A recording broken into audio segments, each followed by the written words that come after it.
Hello everyone, my name is Sam and I'm super excited to have you here with me today.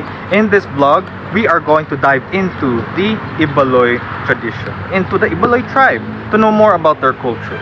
So, grab some snacks, get comfy, and let's get on with the adventure. Ay ay ay ay ugayam galayaman ugayam galayaman.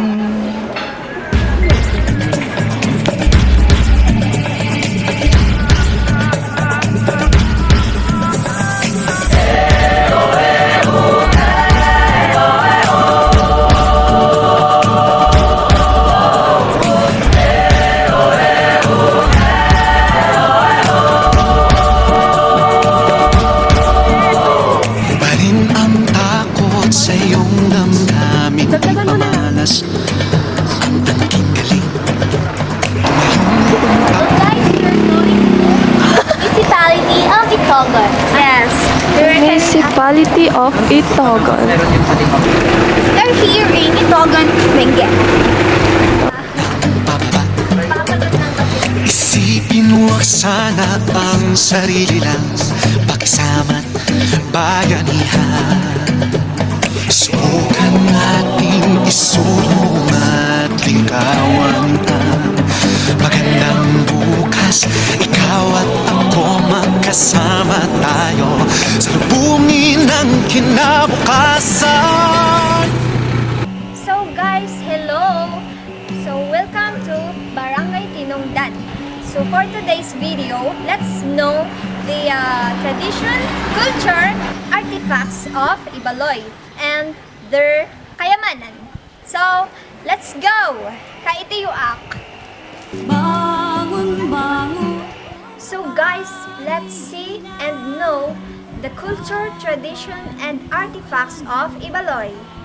Kalju, kaitiyuak! Badunan ko si Anufan, iserak ni kubilan. Hi guys, we are here in Itogon, Benguet, wherein we will introduce to you the instrumental of the Ibaloys. These two pairs are the Sulibaos, and here are the Gangsa of the Ibaloy. So these are the two types of tiktik they use in the instrumentals of the Ibaloy. Nganop ni ulsa agayuan syan-syanang tepun uli agjen syagus inaspul. At syempre, hindi mawawala ang kanilang mga damit. Ang mga damit na ito ay kanilang ginagamit sa pagsasayaw. Ang kanilang sayaw ay may koneksyon sa kanilang paniniwala at pananampalataya. Ito ang daan nila upang ipakita ang kanilang paggalang sa mga kaluluwa ng mga ninuno. Ito din ay ginagawa bilang pagpapakumbaba, pagbibigay pugay at paghingi ng biyaya mula sa mga kaluluwa at Diyos-Diyosan.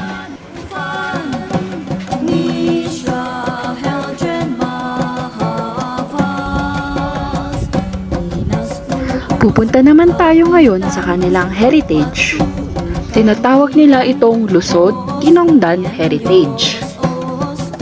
Dinadayo-dayo ito ng mga tao dahil sa orihinal na itsura at ito din ang pinakamatagal na bahay na nandito.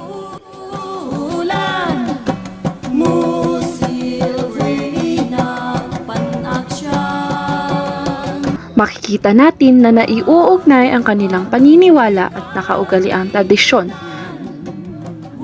Pinapahalagaan nila ang mga ito dahil ito ang iniwan ng kanilang mga ninuno.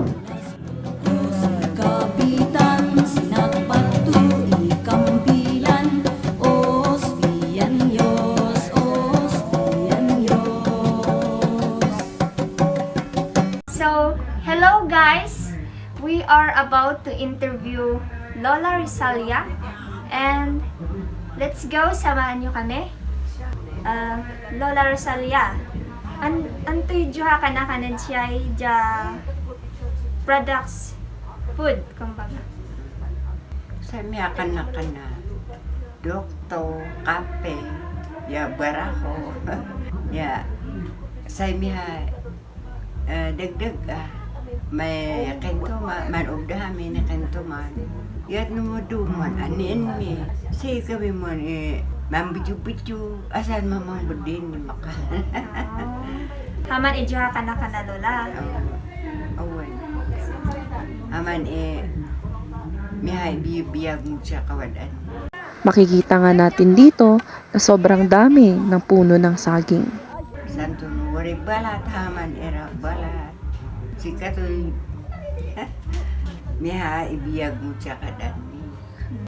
No agmo ginisan isyan day ma pagi kananda ni mga asimala ma di. So ano may uday asimoy may biyag so may ano iligan. Laante singa pinakamasyal dyan fruits jud siya tayra si kumbaga singa dangka or may man tingaran to. Antoy singa pinakaunang fruit jud siya Ay damas say to. mabedin siya dangka mangka bayabara mabedin mat santo atan ire kaon damas siya kadaan min ang katitngan no san ire kompormi men asi. Si Giselle at Marisol naman ay pumunta sa Ibaloy Park. Matatagpuan ito sa tabi ng Burnham Park. Dito matatagpuan ang iba't ibang artifacts ng Ibaloy. Bangun, bangun, kaina, kapan ukani ava. Bedunan kusi anufan, iserak ni kubilan. So dito naman makikita natin yung iba't ibang wooden baskets ng Ibaloy. Gaya na lang ng mga to. Ito yung mga dating baskets na ginagamit ng Ibaloy noong unang panahon. Gaya ng sinabi ng nakausap namin kanina, hindi daw siya gaya ng mga modern baskets na ginagamit natin today. Ito is ginagamit nila sa iba't ibang uri ng paraan. Gaya na lang ng paglalagay ng mga prutas o paglalagay ng mga inaanin nilang mga gulay or palay.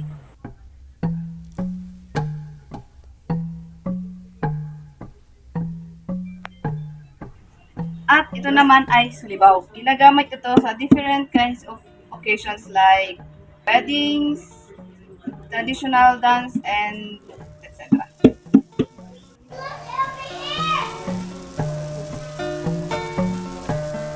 So, according sa isa sa mga nakausap natin dito sa Ibaloy Heritage, ito din daw pala ay part ng Ibaloy tribe. Pag meron ng isang Ibaloy, ng isang ganito, pinapakita nito yung kayamanan ng isang tao, which is ang wealth.